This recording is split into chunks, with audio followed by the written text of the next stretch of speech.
E aí, pessoal, bora caquear. De volta. Estão dizendo aqui que vocês estavam com saudade, duvido muito. Oxi, ninguém disse. Vai voltar. Lucas, fala aí que tava com saudade. Pode dizer. A equipe do estúdio tava com saudade. Boa, tá vendo? Aí, pelo menos. Tá vendo? Então, podcast local regional com manifestações sistêmicas, Isso aí.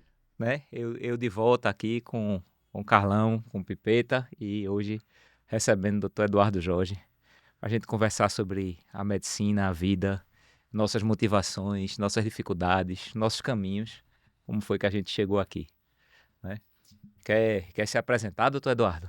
Então, primeiro, uma alegria enorme estar aqui com vocês. Eu sou fã do Bora Caquear, assisto o Bora Caquear e sempre tive vontade de estar aqui, viu? Contando aqui a vocês. E eu pensava assim, um dia eles vão me chamar para falar de vacina.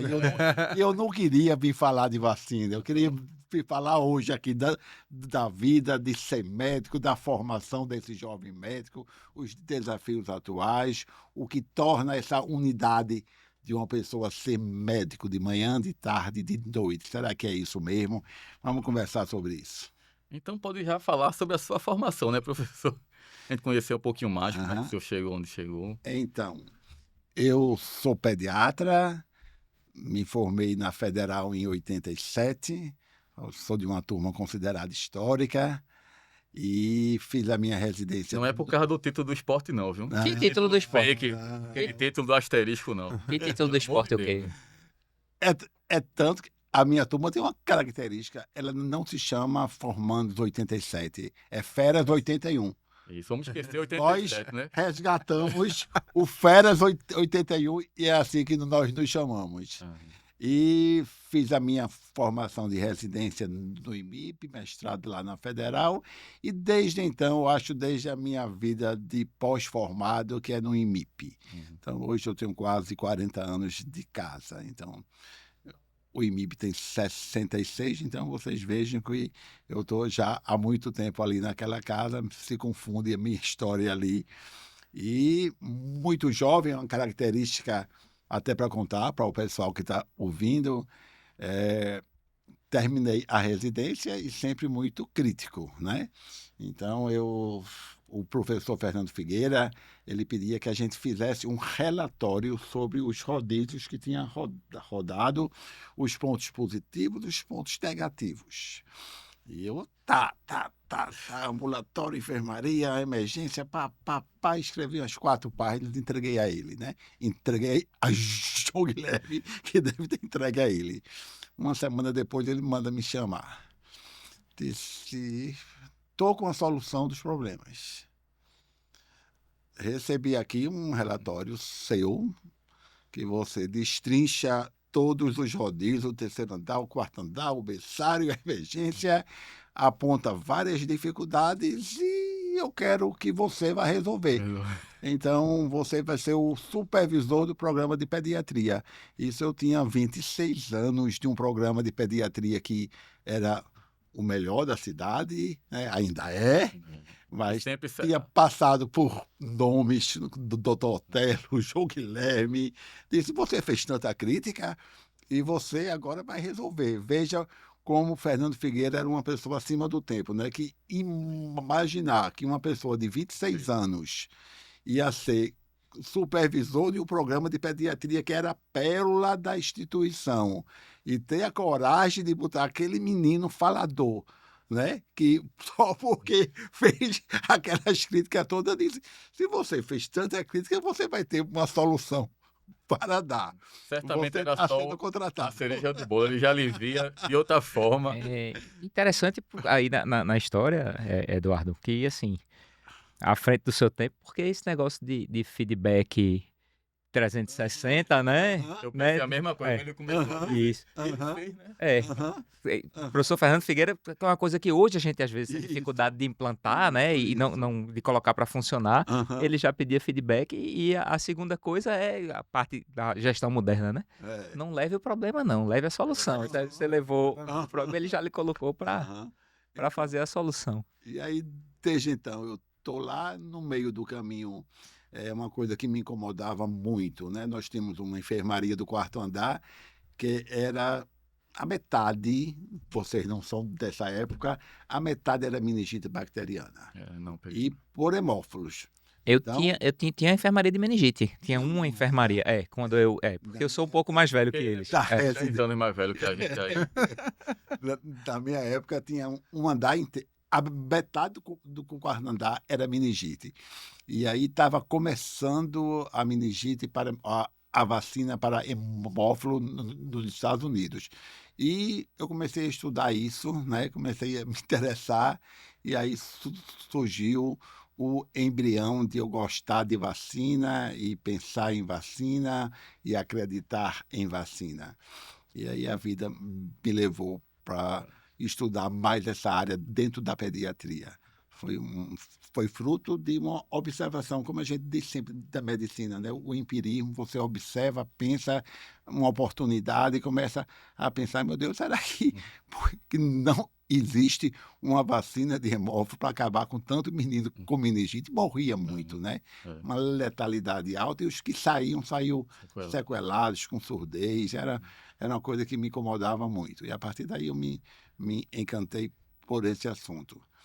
E mais um assunto que da nossa conversa Isso aí, aqui, que o Carlão eu ia lhe mandou. perguntar se você sempre quis ser médico, né? Na hora que você se entendeu por gente, se você queria ser médico. Depois eu vou perguntar a Carlão e a Fred também. E vou contar um pouco da minha história. E se, só para emendar, quando você escolheu ser pediatria, se a sua escolha fosse para raciocínio do jovem hoje, como é que você vê esse paralelo da escolha da especialidade? Você tem como, pela vivência com os mais jovens, como é que eles estão escolhendo? Os que querem ser pediatras, os que não querem ser pediatras, como você escolheu na sua época? Aham. Então, essa é uma pergunta também que dá para a gente caquear aqui um bocado, né?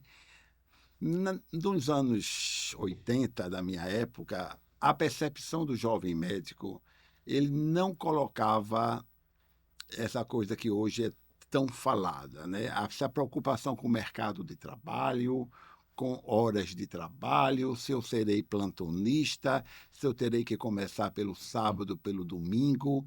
Essa não era uma preocupação daquela geração, né? Era uma preocupação de se identificar com a vontade de ser médico. Até porque, gente, médico dos anos 70, dos anos 80, ganhava muito pouco, né? Essa foi uma realidade pós a minha formatura, que foi aumentando esse poder aquisitivo do médico. Então, ninguém se preocupava muito com mercado de Eu não trabalho, sabia disso. com dermatologia, Eu com sabia. radiologia, com cirurgia plástica, porque isso era longe da gente. A gente não achava que ser médico obrigatoriamente ia te garantir esse padrão de vida que é meio engessado. Vamos Eu- confessar aqui, né? Tem essa questão da varinha escolhe o bruxo, o senhor Potter, que daqui a pouco a gente chega, né? A especialidade é que escolhe. Mas assim, antes, o pequeno Eduardo lá, eu sempre. Porque tem gente que nasce assim, o que é que você quer ser quando crescer? A pessoa escreve lá. Primeira coisa que escreve, aprender a escrever o nome e tal, o que é que você quer ser quando crescer? Aí, médico, né? Isso é meio piegas, mas assim, mas é uma verdade. Da minha história é uma verdade. E tinha uma professora da minha época, se chamava pré-primário, antes da alfabetização, se chama alfabetização. Veja que eu estou velho, não sou tão velho assim não, viu, gente? 61 anos. Vou fazer Bem mesmo. Experiente, 62. experiente. Doutor Sérgio Montenegro tem 73. Isso. E aí, 61. Vintage. eu escrevi isso em um caderninho que ela guardou, e quando eu passei em medicina, ela me mostrou. Então, talvez esse desejo tenha sido mesmo pequeno. Mas, puxando para a pediatria, é totalmente diferente, gente. Eu fico preocupado hoje quando eu vejo um estudante entrar no primeiro ano já falando de especialidade, né? Eu jamais pensei em fazer pediatria. A minha história é muito singular. Por isso que vale a pena a gente caquear sobre isso para Claro. o estudante que está ouvindo. E dizer como é que eu cheguei na cardiologia também. A minha é totalmente. Eu, no quarto ano, eu comecei a gostar de gastro adulto. Eu acompanhava o serviço de endoscopia do HC. Chegou o sexto ano, né? Todo mundo tinha estudado muito pediatria. A pediatria sempre foi uma das 5 áreas básicas da prova. Eu dizia, porra, eu não tenho um caderno de pediatria, eu não tenho um livro de pediatria. Eu vou ter que ir pelo menos para o IMIP, para aprender pediatria para passar na prova da residência. Foi o meu primeiro rodízio do 6º ano. E aí eu tive a sorte, eu conto isso, me emociono, eu tive a sorte de ter pego uma greve dos residentes. Uma das poucas greves dos residentes que o IMIP fez, que é uma greve nacional, ganhava muito pouco, menos do que ganha hoje ainda. E aí eu fui para a enfermaria de João Guilherme, sozinho, como único doutorando. Então eram 3 enfermarias, eu e João Guilherme, para dar conta de 24 meninos. De testa, um com o outro com um. Eu e ele. Então, e eu que nunca tinha dado plantão no IMIP, porque os meus colegas que são pediatras, que fizeram comigo pediatria a residência, eles faziam aquele caminho de ser acadêmico, de emergência, concursado, não sei o quê. Aí chega um camarada que nunca pensava em fazer pediatria, e aí não tinha como não se apaixonar ali, né? Então, João tinha uma dedicação total a mim, eu era o único doutorando para evoluir com ele, a gente dividia mesmo. Se você vê 12, imagina hoje a gente botar um estudante para ver 12 pacientes. Você vê 12, eu vejo 12 e depois eu passo os seus 12. E ali eu comecei a me encantar com aquilo ali, com aquelas doenças. E ele, quando terminava a visita, ele dizia, de tarde você vai para a biblioteca estudar mesmo como se fosse hoje. Um paciente com anemia de Fanconi. Estava lá na cara que era um Fanconi, eu não sabia o que era. Eu disse, você vai achar o diagnóstico desse menino, eu não vou dizer. Você vai hoje de tarde na biblioteca. Já tinha aprendizagem ativa aí. Já tinha aprendizagem ativa. Vai lá e vai estudar esse quadro clínico, que amanhã de manhã você me diz o que é que esse menino tem. E aí eu descobri que era um Fanconi, lá no diagnóstico diferencial de perneta, que era um livro que tinha, aí fui lá para anemia. E aí fiquei, me apaixonei, e aí eu já fiz o concurso para acadêmico no 6º ano, para ser plantonista lá, e aí foi para... Então, dessa conversa, o que é que fica? O aluno que entra na faculdade como um povo, sabe, aberto, ele deve entrar aberto para viver a experiência, para tentar estudar tudo, para ver o que é que vai acontecer, sem nada muito pré-definido. Modo esponja. Um Bob Esponja para captar ali o que for interessante, o que ele se identificar. E a vida a gente não consegue escrever como esses meninos atualmente querem. Deixa eu só fazer um comentário sobre isso, Eduardo. Primeiro que, assim, as motivações, acho que vale a pena muito Fred contar o período ortopedista dele, né? Porque é cardiologista, mas vai contar o período ortopedista. Sabia que ele quase foi ortopedista, daqui a pouco ele fala sobre isso. O ortopedista é caquiano. Entendeu? Mas teve isso. Teve isso. Foi por isso. Mas ele vai contar, mas só observações interessantes. Existe uma diferença entre o sonho de ser médico e a realidade, etc. Muitas vezes, na infância, lá em casa, meu avô, por parte de mãe, infartou e morreu. E meu avô, por parte de pai, era médico, urologista, Walter Costa. E eu subi, mamãe arrumando as coisas para ir pro Rio, tal, a família da minha mãe é do Rio, aí eu subi, aí o avô morreu, aí meu avô, urologista, desenhou mais ou menos o que ele podia, o coração, tal, isso aqui, entupiu isso aqui e tal, não sei o que. Aí eu disse, eu vou ser médico, né? Foi nessa hora. Assim, foi. A segunda coisa que eu queria falar, que é importante, é a importância dos cenários de prática naquela definição do que você vai fazer, né? Se você vai vivendo você vai vivendo e você tem exposição a bons cenários de prática, você tem a oportunidade de escolher. Como era, né? Você saía se sentindo que tinha aprendido no rodízio. E aí, ficou muito na minha cabeça como doutorando. Pronto. E não tem como não falar. Somos imipianos, né? Não tem como não falar. O IMIP teve uma preocupação quando foi colocar uma faculdade de fazer um hospital. E a partir do hospital, então não adianta ir para o Instagram dizer que seu cenário de prática é bom. Você tem que botar o seu cenário de prática, certo? Porque senão não vai, né? Você precisa do cenário de prática, a importância do cenário de prática. E a terceira coisa é que a gente pode debater depois, senão eu vou atrapalhar a Fred, é o que eu chamo de o mito da qualidade de vida. Porque, assim, a qualidade de vida não é necessariamente você ter dinheiro, né? você acertar num relacionamento, isso aí tem literatura sobre isso. Você acertar num relacionamento é uma das coisas que mais impacta na sua qualidade de vida, né? Seu parceiro, sua parceira na sua sociedade impacta na sua qualidade de vida. Você fazer uma coisa que você gosta, que você muitas vezes não se sente trabalhando, apesar daquilo de consumir tempo, impacta pesadamente na sua qualidade de vida. Você se submeter a fazer o que não gosta em nome do que as pessoas dizem que é qualidade de vida é o mito da qualidade de vida. E a gente tem um pouco disso bem aflorado nas 2 últimas gerações, vai. Mas aí, E ainda digo uma coisa, puxa assim, dar plantão pode ser uma qualidade de vida pra você. tem Então gente que pode ser pra mim. Tem gente que tem gente que fica escolha, O eu Paulo quero Santana ficar até hoje daquele dá 7 plantão. até 7, depois eu quero Muitos, desligar. tem gente que fica muito feliz. 19 horas a pessoa vai para casa e não tem mais. Sai sorrindo. Exatamente. Quem conhece Paulo Santana na cidade Pois é. deve estar pensado nele, né? Não, assim, é uma coisa que eu queria puxar. Eu acho que a gente é muito imaturo na hora de decidir a nossa vida, né? Porque eu voltando no tempo e saber, porque eu escolhi fazer exatas e fazer engenharia. Eu não tinha médico na família, também não tinha engenheiro na família, né? E entre a primeira e a segunda fase da federal, meu pai morreu. E, assim, eu tinha tirado 9,3 na primeira fase e fui para... Meu pai fez um transplante de pulmão e fui para o Rio Grande do Sul achando que ele estava melhor. A família escondeu que ele estava há 1 mês quase morrendo e, na verdade, ele estava em cuidado paliativo. Hoje eu sei tudo retrospectivamente. E quando eu cheguei lá, falei com meu pai 10 minutos, ele passou mal e foi para UTI. Foi a última vez que eu falei com ele. E passei aqueles 10 dias ali, eu disse, pô, tá ligado? Bora fazer medicina, né? Entrei na medicina. Também nunca... aquela questão da exposição.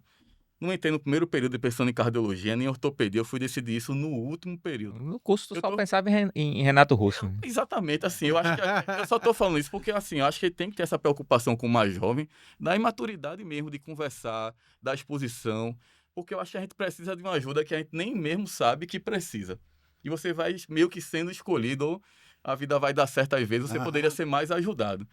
E eu acabei fazendo ortopedia, porque eu achava que era uma especialidade. Nunca tinha rodado em lugar nenhum de ortopedia. Vem minha loucura, porque eu não sou muito normal, não.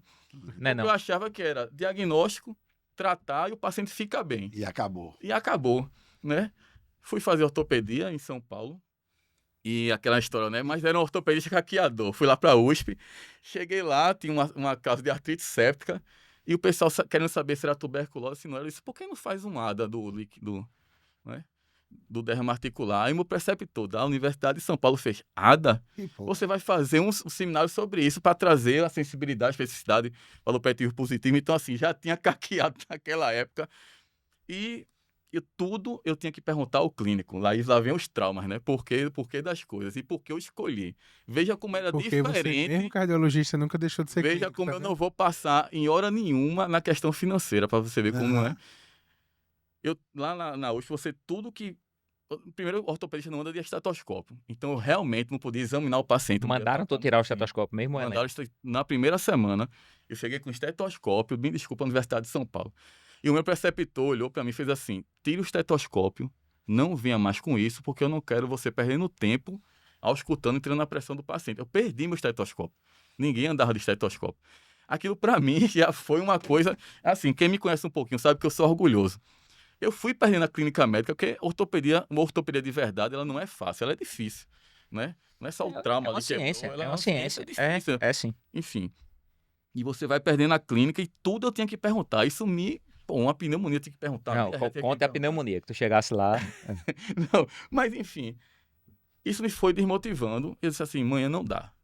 Realmente não estou feliz aqui, não era o que eu queria, tá? E lá vem eu de São Paulo, com aqueles traumas todos, com 16, 17 anos, pô, falhei e tal. Aí vamos para a clínica médica, mas veja, foi por uma necessidade de conhecimento que eu fui para a clínica médica. Você se E aí? sentia Inferior ao o que me fazia feliz. Incompleto. E resolvi incompleto. incompleto. A palavra é Eu incompleto. não conseguia, eu era o único médico da família, não conseguia ajudar a maioria dos meus familiares. Só se alguém... Só se alguém caísse, ver a minha cabeça.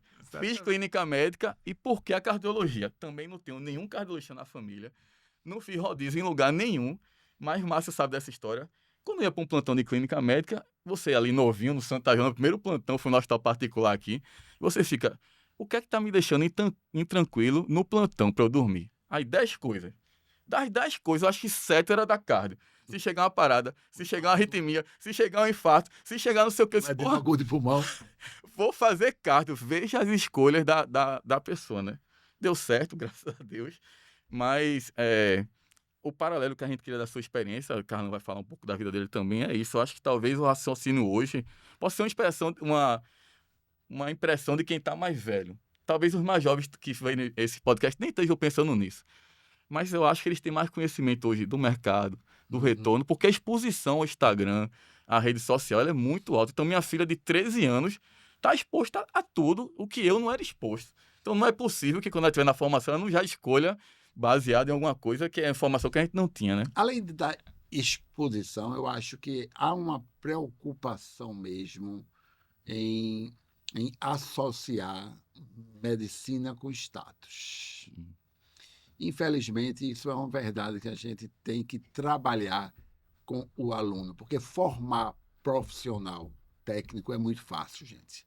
Então, um bom hospital, um bom professor, tendo um paciente, você forma um técnico, um bom pediatra, um bom clínico, um bom cardiologista, um bom UTIsta. Me perdoe, doutor Eduardo, eu acho que você está dizendo mesmo. Você forma um bom técnico em pediatria, um bom técnico em clínica médica, um bom Isso. cirurgião. Agora, não sei se vai ser um bom pediatra, não. Formar um bom profissional. Aí é outra. Aí é diferente. E essa história também da carga do curso, né? Então, o aluno que vai estudar medicina, ele não deixa de ser Márcio, Pipeta, Carlos, Eduardo, ele passa a ser o estudante de medicina. Ele tem um padrão a desempenhar, como se isso inviabilizasse ele gostar de música, de teatro, de arte, de literatura. Eu fiz, por uns 15 anos, eu fui coordenador do 2º ano da FPS. E os alunos que estão assistindo aqui vão se lembrar da minha primeira exposição do ano para eles, né? Eu falava muito isso, que dá tempo para tudo. Dá tempo para ser um bom estudante, eles precisam se dedicar, não para ser o melhor, né? Essa carga, essa pressão que já coloca nesse aluno do começo da graduação, de passar na residência, em fazer um currículo, PIBIC, monitoria, ter nota, briga por nota. Não, quando eles vêm reclamar o 9.3 versus o 9.4, é que ele acha que essa diferença aí pode ter um impacto na prova da residência, né? Então, essa pressão que esse jovem recebe sobre isso, o faz que ele se afaste, né, que como se a medicina definisse uma identidade só com ela mesmo e não define, né? A medicina, ela permite que você, estudante de medicina, que você, médico, a sua profissão requer dedicação, requer que você estude. Você normalmente vai trabalhar um pouquinho mais do que os outros, certo? Mas você tem que dividir o seu tempo. E é uma frase que todo mundo repete, né? Que não se sabe nem se foi Abel Salazar, um português, que disse, ou um espanhol, o médico que só sabe medicina, nem medicina sabe. E Fernando Figueiredo repetia muito isso. Né? E essa é uma verdade que eu me preocupo, Carlão, cada vez mais com isso, porque eles estão cada vez mais afastados de uma formação. Eu não gosto das palavras chavões, humanística, holística, não é nada disso. O que define uma pessoa é sua profissão. A nossa é nobre, é bacana, a gente gosta, tem tesão de estudar, tem tesão de salvar, de descobrir um diagnóstico, mas fora isso, é fundamental que esse médico tenha conhecimento de história, de filosofia, goste de música, vá para um cinema e entenda e goste daquilo, porque isso vai proporcionar, sabe qual a coisa mais importante disso tudo? O poder de escutar o outro, né? Eu agora, gente, por isso que é muito importante as pessoas sempre achar que nada está terminal, tudo está começando na vida de todo mundo. Aos 60 e poucos anos e um ano, eu agora nas minhas horas livres, eu estou escrevendo, já escrevi 2 livros este ano, de janeiro para cá, e 2 livros que nada a ver com medicina. tem um livro que vai ser lançado em abril, Histórias das Calçadas. Eu nasci em Goiânia e passei minha infância e adolescência lá. E a minha casa era na rua principal da cidade e as pessoas sentavam na calçada todas as noites Eita, interior é bom para demais. conversar. E a minha casa Fofocar. fofocar também, Fala mal do- fofocar e conversar. Bom demais, bom demais. E a minha casa era como se fosse um senado, o centro ali. Ei, Então as pessoas passavam, algumas sentavam e conversavam, outros ficavam em pé, e os vizinhos daquela rua. Então eu consegui ter na memória todas essas histórias. Eu era super observador, ainda sou. Eu era super observador daqueles personagens e ficou um livro delicioso, quase uma análise.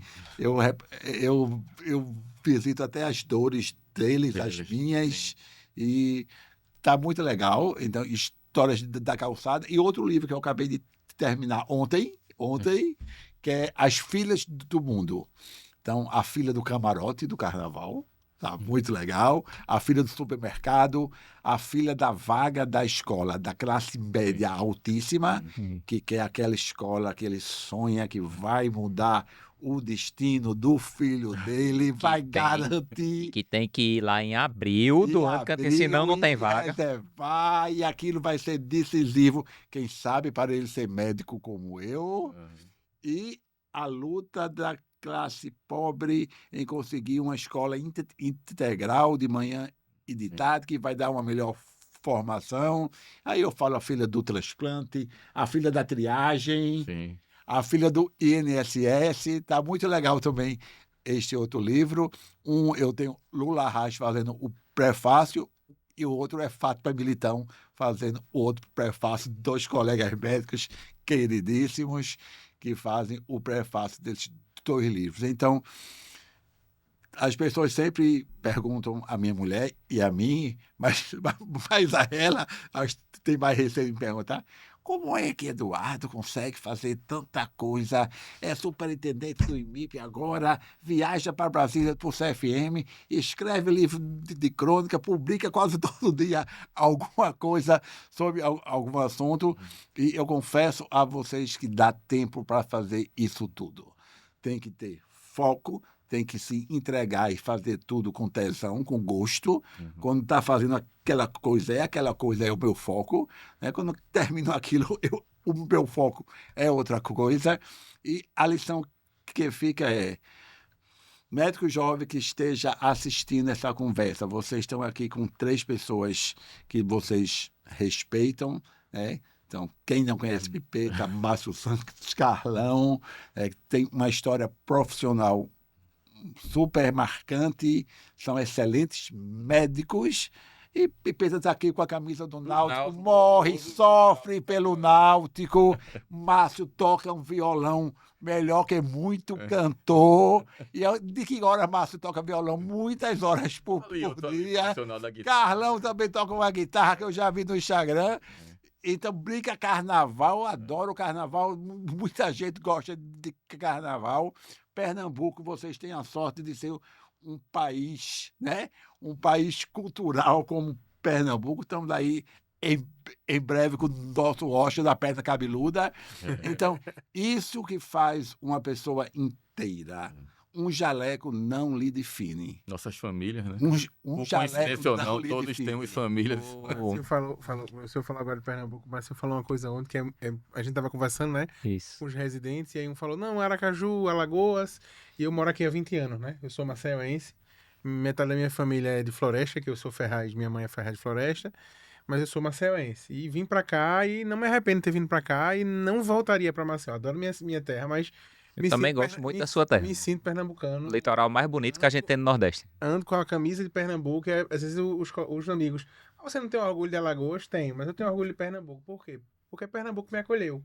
Foi onde eu fui homem. Eu fui médico em Maceió, mas onde eu fui homem, pessoa, e conheci meus amigos e vivo é Pernambuco. E eu acho que é isso, assim, é ter essa ideia. Ser alagoano não me define hoje. Uhum. Me define é fazer parte disso aqui. E aí, como o Márcio falou ontem, no final era tudo Pernambuco mesmo. Mas era. Olha, eu chamo, Se eu não chamo, fosse Dom Pedro I, pois eu chamo o Brasil de Tordesilhas, né? Mas é um papo para outro caqueado, né? É. Se a cultura brasileira é de Tordesilhas, né? Isso. O que tem depois de Tordesilhas, desculpa, mas não é nossa cultura. É isso que Eduardo traz, né? De o que é que define. Quando a gente vai fazer promoção de saúde e a gente da medicina interna, a gente faz isso muito.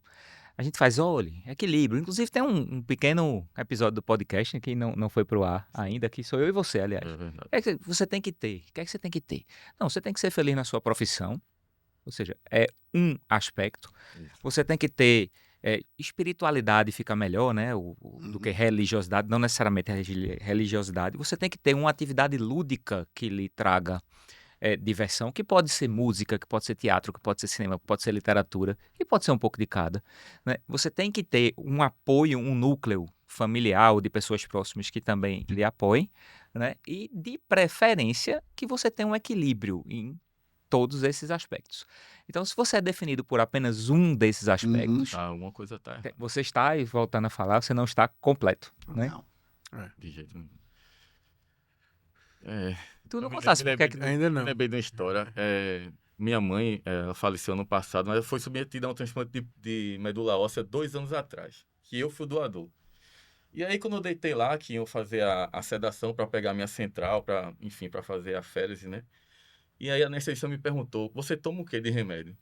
Aí eu, cara, não tomo nada, pô. Tipo assim, mas realmente eu não tomo nada. Por que será que eu não tomo nada? Né?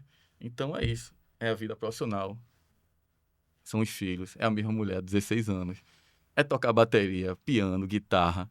Né? Bateria, professor, eu comecei ano passado, então a vida tá sempre assim, Aham. renovando. Como eu já tirei brevet de piloto de avião, enfim. Não sabia que Fred é piloto? Sabia não. A pergunta- Jogo FIFA todo dia. Pergunta olhando para a E câmera. é Você jogador tem... de tênis de Jogador mesa. de tênis de mesa, joga o Campeonato Pernambucano. E eu acho que é muito o que o doutor Eduardo Jorge falou. Não tem se não ter tempo. Mano. Uhum. Eu acho que as pessoas que... Eu vou me meter. Vá. Tem. A questão é administrar aonde o você... tempo. Isso. A questão é onde Onde você você vai coloca... investir, se é no Instagram o dia todo Exatamente. ou Tem que fazendo ter algo melhor do que Tem o no Instagram, tem o TikTok, adoro TikTok. Porque, por exemplo, caiu uma Não. bomba no Irã, agora. Eu garanto a qualquer um que esteja vendo, Tem e onde vai TikTok ter- disso? no TikTok vai ser o mais rápido, com vídeo. É. Você pega BBC, Al Jazeera, todos, ele vai sair em sequência e rápido. É a melhor mídia para notícias agora. Agora aprofundar não, obviamente, né? Porque são Aham. notícias curtas. Que é o que eu acho o desafio, Mas- o desafio da modernidade. É a Exatamente. gente É você saber da saber- onde vem a E informação saber trabalhar, né? e você não se conformar com a informação superficial. Isso. Porque a gente vive de pedacinhos de informações superficiais e isso na área de ninguém, muito menos na nossa, é suficiente.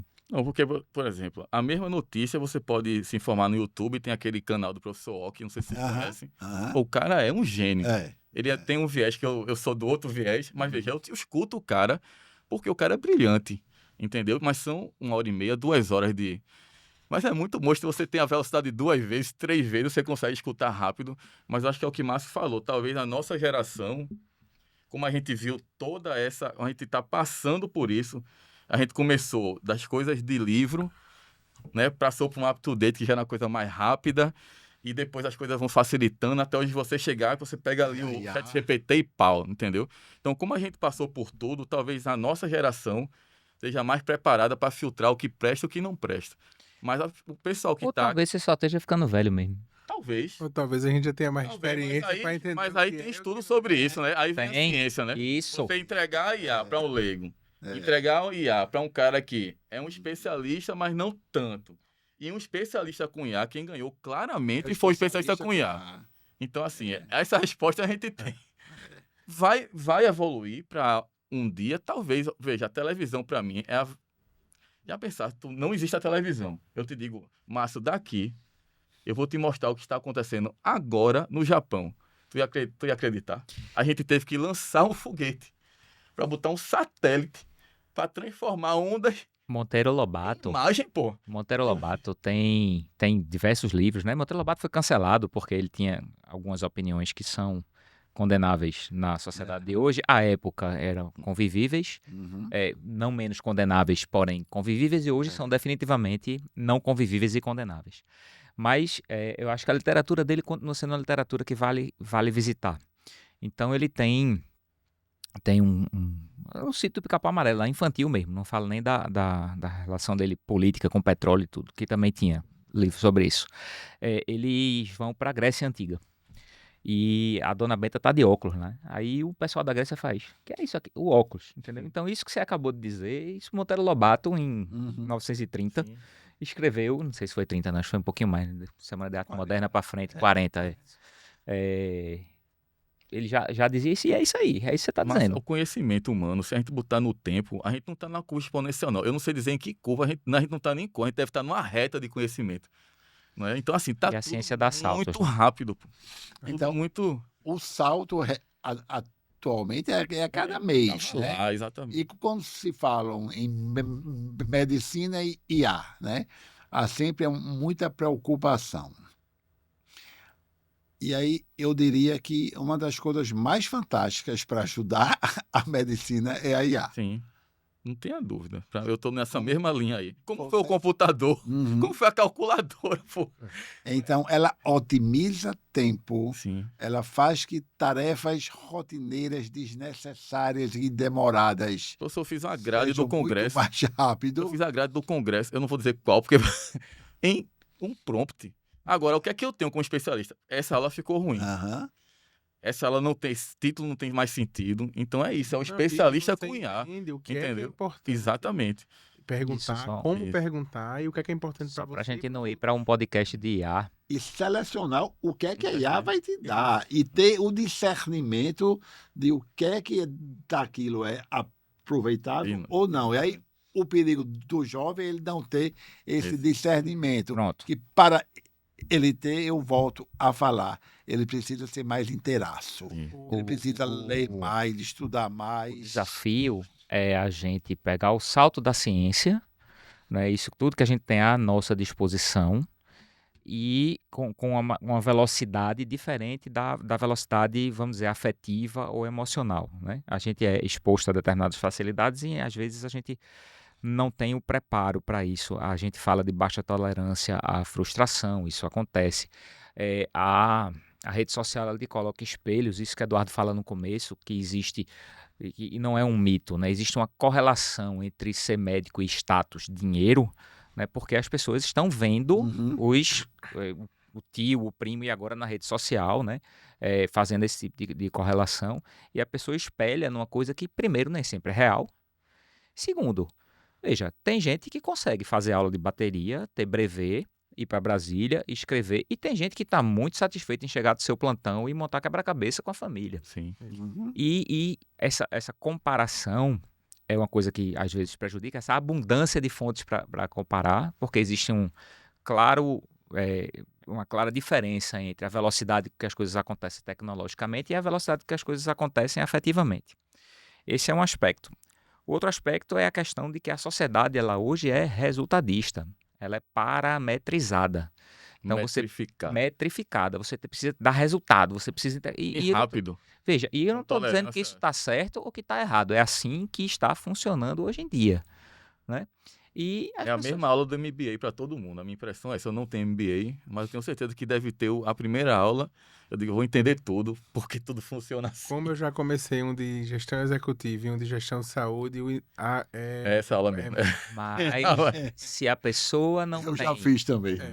propósito, que é um dos seus textos fala sobre propósito, eu falo sobre propósito para os residentes, os estudantes. Se você não tiver propósito naquilo, vai ter que ter duas coisas, resiliência e propósito, porque senão não vai. Pois é. Então as pessoas devem buscar, por que é que você fez medicina? Qual é o seu propósito? Eu perguntei isso para minha filha do meio, né? Ela disse, porque é lindo. Eu já gostei, né? Se ela dissesse que eu quero ganhar dinheiro, eu ia dizer, minha filha. E tem Né? espaço, né? Eu vou falar de novo, particularizar, mas essa história do propósito aí, eu mudei de uma rede agora, de hospital recentemente, onde estava 20 anos e fui para outro. Ganhar menos, inclusive, isso é importante dizer, porque eu quero falar muito sobre propósito. E o que me chamou, o Márcio foi um dos que participou dessa minha contratação, entre aspas, foi me levem para um lugar onde eu possa desenvolver o ensino. Então, o hospital onde a gente estava, Carlão também está aqui, assim, a gente em 2 anos, vários simpósios, seminários, cursos, não é? A minha Especialização, vida mudou completamente. pós-graduação, Uhum. podcast. E, Aonde assim, está o seu propósito? propósito. Aham. Tô falando isso pela primeira vez, que eu nunca falei isso com muito orgulho, mas Aham. assim, pô. Você Uhum. passa assim, caramba, Uhum.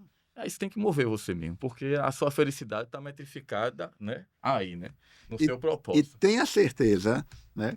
Vocês todos que estão ouvindo, que se você não acreditar nisso que a gente está conversando aqui, for procurar um caminho mais fácil, Sim.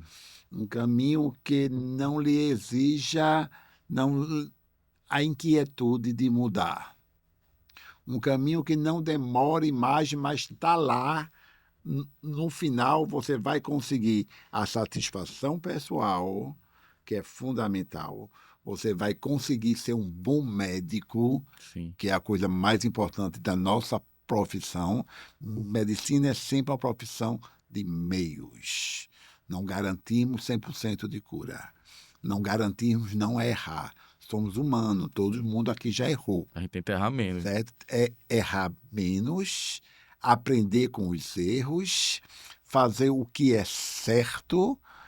Isso talvez seja a lição mais importante para um jovem médico, né? Eu já escrevi até alguns artigos assim, lição para um jovem médico, mas assim, a mais importante é se perguntar o que eu quero ser médico mesmo. Se a resposta for sim, que tipo de médico eu quero ser? Se você responder isso de forma positiva e trilhar um caminho que vai te conduzir à satisfação, você vai ter sucesso. E o que é sucesso? Primeiro é gostar do que faz. Se levantar querendo ir, né? Acordar de manhã com uma vontade de trabalhar Assim e como- chegando lá ficar feliz. E querer voltar para É? casa, que também é outro Aham. ponto da felicidade, né? E querer voltar para casa e ter outras coisas É em verdade. casa, ter outros interesses Isso. em casa. Porque quando uma pessoa que vive só para a medicina, quando acontece alguma coisa na sua profissão, ele desaba. Sim. Ele desaba porque ele não tem outra coisa para fazer. A gente vê muito isso, eu já estou vendo em colegas da minha faixa etária que resolvem se aposentar e fizeram a vida inteira só medicina. Não sabe o que fazer. Tem várias pessoas aqui, eu conheço médicos muito bons que só sabem ser médico. Ok.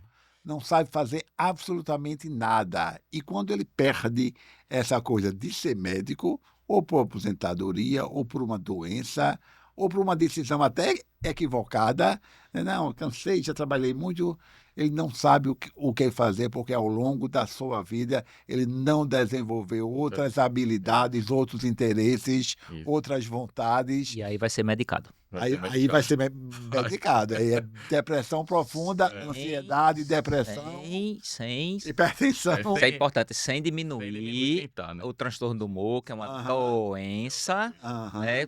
Você tem um desequilíbrio bioquímico, tá? Então, sem Aham. diminuir. Isso é importante que seja dito e que fique patente aqui.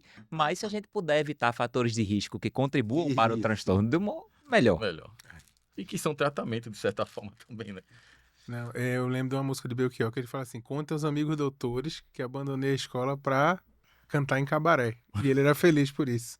E E Belchior, ele abandonou no terceiro ano. Exatamente. E foi, se É o jogou. que Zé Ramalho. Isso. E ele era um excelente professor de biologia de cursinho, viu? Exatamente. Mas fez a vida dele no que ele gostava e é isso mesmo, é propósito. É.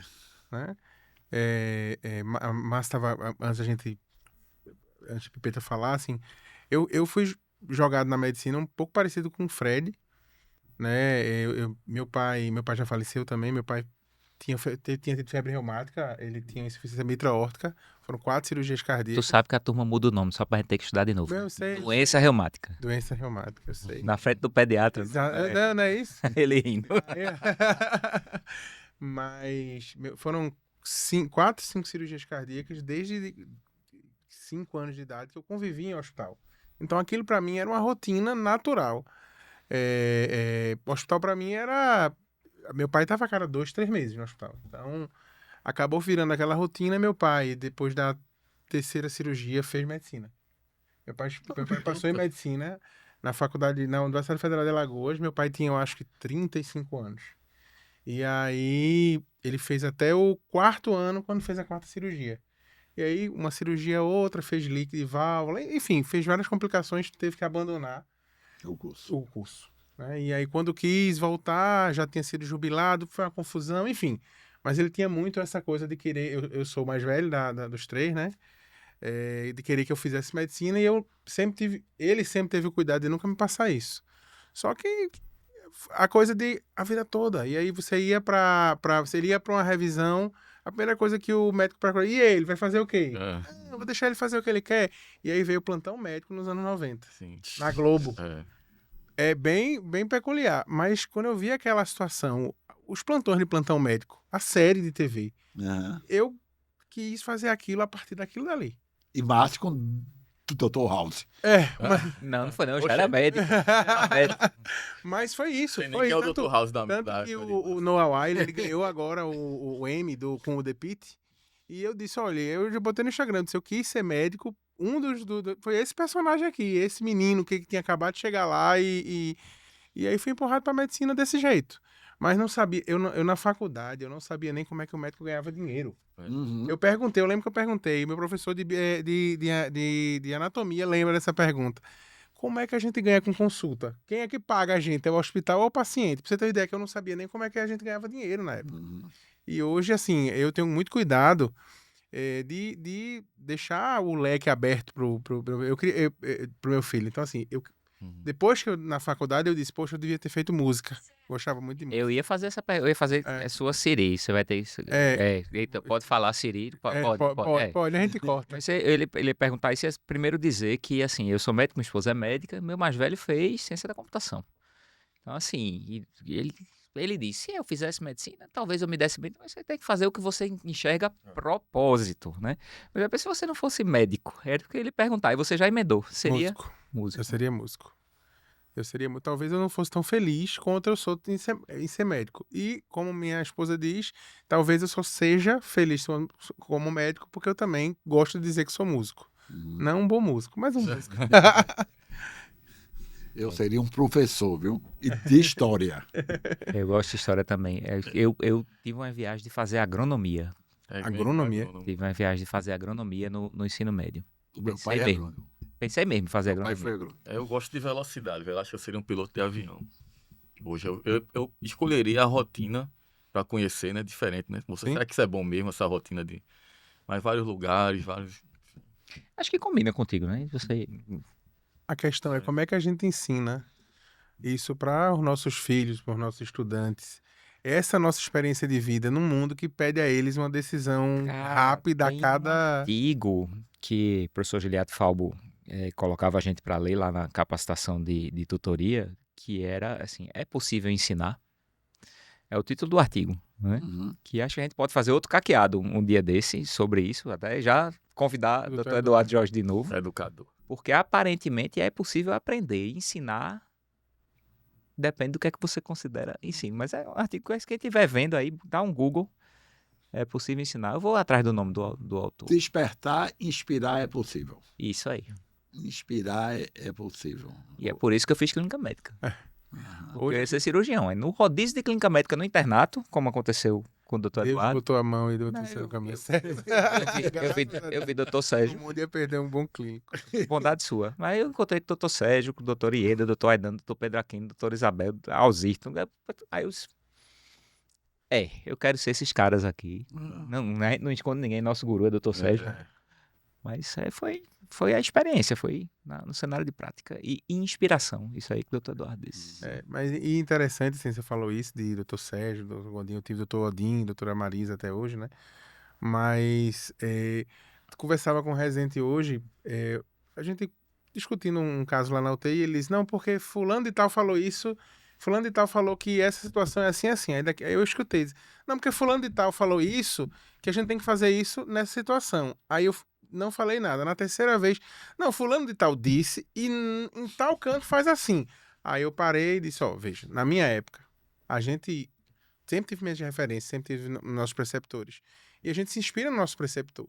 Mas na nossa época, a gente tinha aquele cuidado de o preceptor disse, a gente tem que ouvir, mas a gente constrói nosso conhecimento e a gente era cobrado por isso. Então, normalmente, quando a gente vinha para uma pergunta para o preceptor, a gente dizia, eu li no Netter, eu li no Gray, você tem assim, eu li no Harrison. O eu li desmonta tudo. Eu li, pronto. O professor li em tal artigo, não. Fulano de tal disse. Então, assim, como é que a gente... O eu li é amigável, o eu li, a pessoa tá querendo acrescentar. E aquele negócio, acho que a gente discutiu isso ontem, né? Veja, não confie em ninguém, nem em mim. É o livro. Isso, e assim, como mudou, assim, como... O imediatismo, né? O imediatismo de aprender, de ouvir, de não verificar se aquilo é verdade, de não questionar, de achar facilidade de repetir o que alguém disse. Por isso que a gente volta, mesmo que não seja o tema, para falar da IA. A IA em mãos erradas é um caos. Aí é prejudicial, pode prejudicar o ensino, pode prejudicar o futuro médico, né? Se ele for achar que vai... E até hoje na forma de ensinar. Não era um assunto que a gente também ia falar, mas não tem como falar de estudante sem falar de prova de residência e de cursinho preparatório para residência, né? Aí se prepare para mais meia hora, porque vamos lá, vá. Porque a gente passa os 6 anos, as boas escolas, os bons professores, os 6 anos ensinando que o raciocínio clínico é importante, que a boa semiologia, o bom exame físico é o mais importante, e ali, a partir daquela história, daquele exame físico, você construa seu diagnóstico com as suas hipóteses e o seu diagnóstico diferencial. Aí vem um cursinho que vai te ensinar com cards a decorar 4, 3 frases importantes, que vai te dar a falsa ideia que você aprendeu a diagnosticar, que sabe daquilo, porque aquilo são as palavras-chave, os temas-chave. Você escutando em 2x, né? É um filme acelerado. Em 2x. É o resumo acelerado. O pessoal tá literalmente vendendo uma vaga. É. Não tá ensinando. Não está ensinando e ele acaba não aprendendo. Quando vai para a residência, a fragilidade desse conhecimento que não foi construído. Ela se mostra. Aí eles têm hoje, nós tínhamos também, mas talvez eles têm mais. Como a gente tinha a expectativa só de aprender e de aprender por aprender para ser um bom médico, né? Não tinha a expectativa de se mostrar de ser melhor do que ninguém. Era para aprender para fazer o ofício melhor. A gente não se frustrava tanto quando a gente errava, né? Eles hoje, eles não estudam tanto e quando erram é uma frustração enorme. O sentimento de fracasso que acompanha é muito grande porque construiu uma ilusão, né, que aprendeu de uma maneira mais rápida, que sabe aquele pouquinho, e aquele pouquinho é o suficiente. Inclusive, ele passou na residência com aquele pouquinho, né? Em compensação, quando tem um sofrimento qualquer, aquilo é muito mais agudizado, exagerado. A completude, né? A velocidade do que vai o cognitivo, as habilidades e competências. Do que vai o cognitivo, do que vai esse novo logo do Bora Caquear aí, revisitado, reimaginado. Parabéns, Carlão, ficou muito bom. Tem o bastão de Hipócrates com a cobra. Foi ele que fez, foi Carlão? Foi com a ajuda da IA. Mas o prompt foi seu, meu amigo. Mas tem o bastão de Hermes, que é com 2 cobras e as asinhas também, que aí é o comércio, né?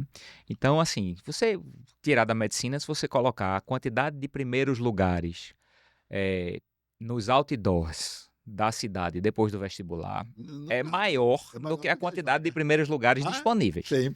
Sempre assim, você tem 100 primeiros lugares em concurso, mas no outdoor tem 200, porque não interessa. Novamente, nossas próprias escolas estão vendendo uma vaga. Deixou de ser importante o ensino. virou uma máquina de moer gente ali no ensino médio, né? Quem tem filho passa ou passou ou passará, né? Os filhos vão envelhecendo por isso. E quando a gente vai para a residência, a gente teve um congresso na cidade, recentemente, aonde tinha 6 sponsors, né? 6 patrocinadores. 5 eram cursinho de residência. Nada conta, né? As pessoas façam seus cursinhos de residência. A gente recebeu ajuda do Eu Médico Residente aqui, inclusive, no começo. Não é propaganda, não. No começo eles cederam o estudo, etc. A questão é o propósito. Lá vai a gente de novo, o propósito. Uhum. O pessoal está vendendo uma vaga ou está ensinando? É. E aí, se está ensinando, ok. Quem está buscando isso se submete ou se satisfaz com assistir uma aula que foi gravada há 2 meses, que é repetida várias vezes. Eu vi 200 pessoas assistindo na época que só tinha um cursinho. Era um DVD que colocava. Ninguém sabe o que é DVD mais, né? O pessoal ia lá e colocava um DVD Um auditório. num auditório cheio de 200 Teatro, né? pessoas. Uhum. 200 pessoas assistindo um DVD. Minha gente, assim, pode ser que seja a idade mesmo, né? Pode ser que seja a idade, mas eu não sei se eu ia conseguir aprender vendo um DVD, não. Aquele negócio, professor, De casa, velho. professor, não entendi essa parte não, pronto. Eu confesso que ainda gosto do livro. Até a modernidade de ter o computador, tudo, mas como se disse, um livro. O livro novo de Pegar medicina as intensiva folhinhas, da AMIB, eu comprei. a folhinha para passar. Eu comprei. Ainda tem o cheiro do livro, a zoadinha zoadinha. de passar a Mas folha. não tem onde botar esse livro, mas é o livro. Quando você abre, Aham. é aquela sensação de... Eu também, Tô cara. aprendendo só por cheirar, que já tá entrando conhecimento. Mas assim, acho, não sei se é geracional, mas se a gente tá ficando velho. Mas a gente tem que fazer uma coisa que aí eu me lembrei aí de Ariano também, Suassuna, que Mas é uma inspiração, é uma inspiração.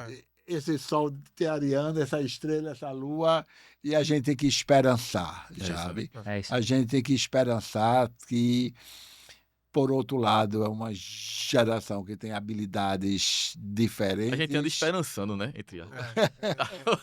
Esperançoso demais. Tem habilidades diferentes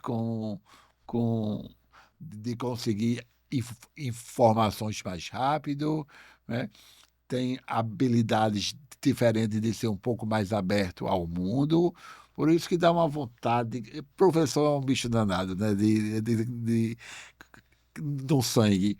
Dá vontade de pegar essas pessoas e doutrinar uma a uma individualmente, porque há esperança, sabe? Tem muita gente boa, tem muita gente sensível, a gente encontra muito estudante, muito residente ainda com propósito de vida, com vontade de aprender, de fazer o melhor, não necessariamente, a gente não está também universalizando Sim, sim. isso, Sim. né? Eu tenho plena convicção que se formam a cada ano pessoas iguais a que se formaram na minha época, que é antes de vocês, na época de vocês. Agora, quando a gente vê o maior quantitativo, talvez, esse excesso de curso de medicina que se abriu no Brasil, a gente só perde para a Índia, né?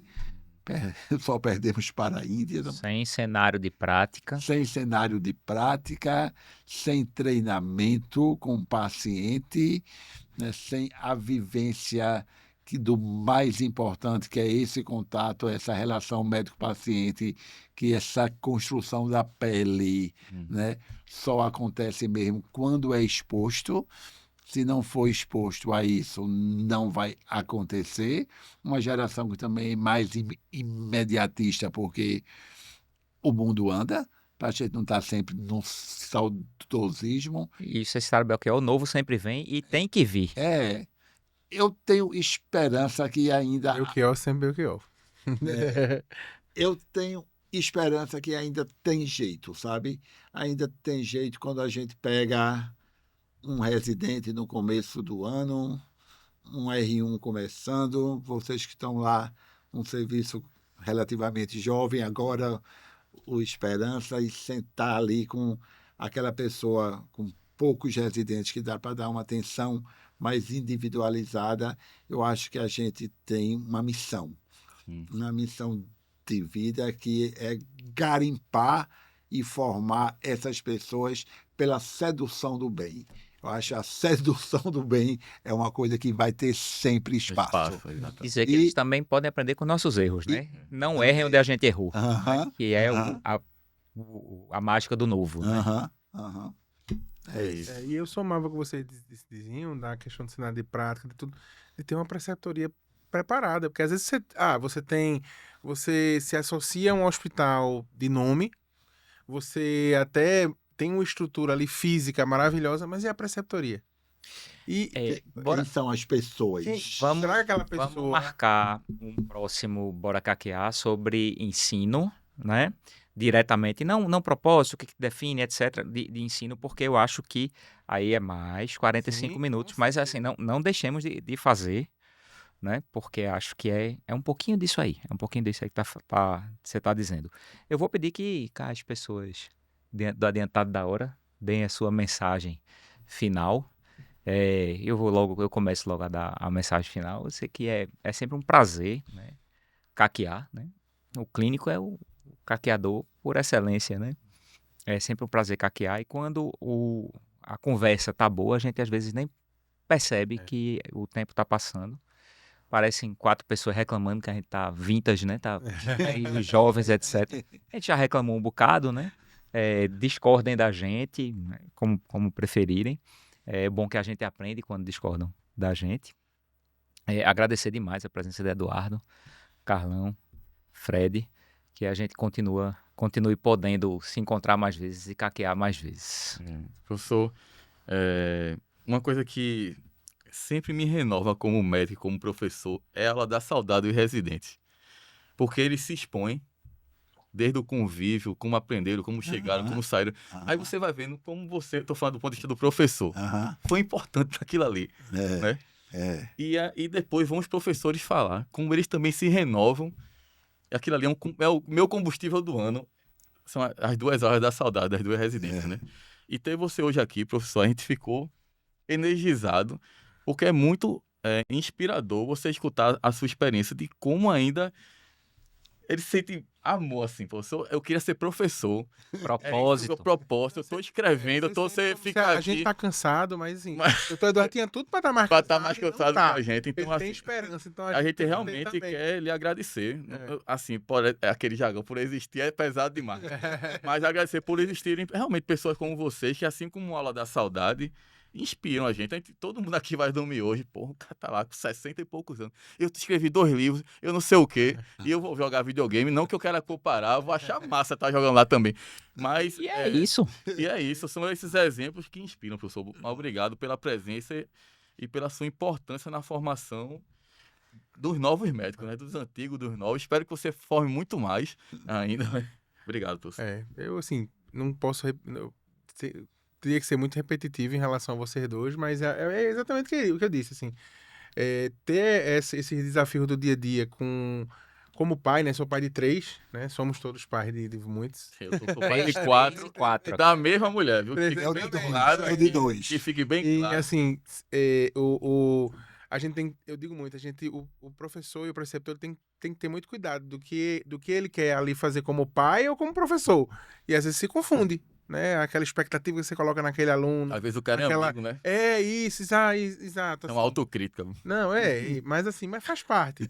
Mas é exatamente Você isso. quando pode a ser um gente vê, preceptor amigo, você não pode ser um amigo preceptor. quando a gente é cansado e às vezes, o que é que eu vou fazer para melhorar isso aqui? Quando a gente vê uma pessoa como o Dr. Eduardo, de tantos anos, e assim, mais feliz ainda por... eu sou mestrando em saúde integral e às vezes pergunto, por que é que você é intensivista e faz saúde integral? Quer mais integralidade do que tá dentro do TI. Então, assim, é saber que a gente não tá no caminho errado, a gente tá no caminho certo. Então, tá tudo... Só tenho a agradecer ao professor e já tá feito o convite para o segundo episódio. Então, eu agradeço, gostei demais desse bate-papo. Só faltou aqui uma cerveja para ficar mais feliz. Você aí. sabe eu que acho que a gente vai já, cair no a gente YouTube. já fez Pode? encomendou aquelas canequinhas que ninguém vê. Você tem que Jô ser... Soares. E não chegou ainda não. Aham, aham. E a mensagem final é essa aí, é para o jovem médico, sabe? Essa é uma das profissões mais bonitas que se tem. Ele permite que você seja feliz, que você ajude os outros, que você cresça como pessoa humana, cresça como um profissional, mas cresça como cidadão, que você tenha esperança que esse mundo vai ser melhor, que você saia de casa quando for aluno para se doar por inteiro enquanto estiver ali, mas não só aquilo. Mais uma vez repetindo, o jaleco nunca pode definir a sua vida. A sua vida é muito mais completa, mas que enquanto você estiver sendo médico, que seja o melhor possível. Isso aí. É isso aí, gente. Obrigado. Até o próximo Caqueado.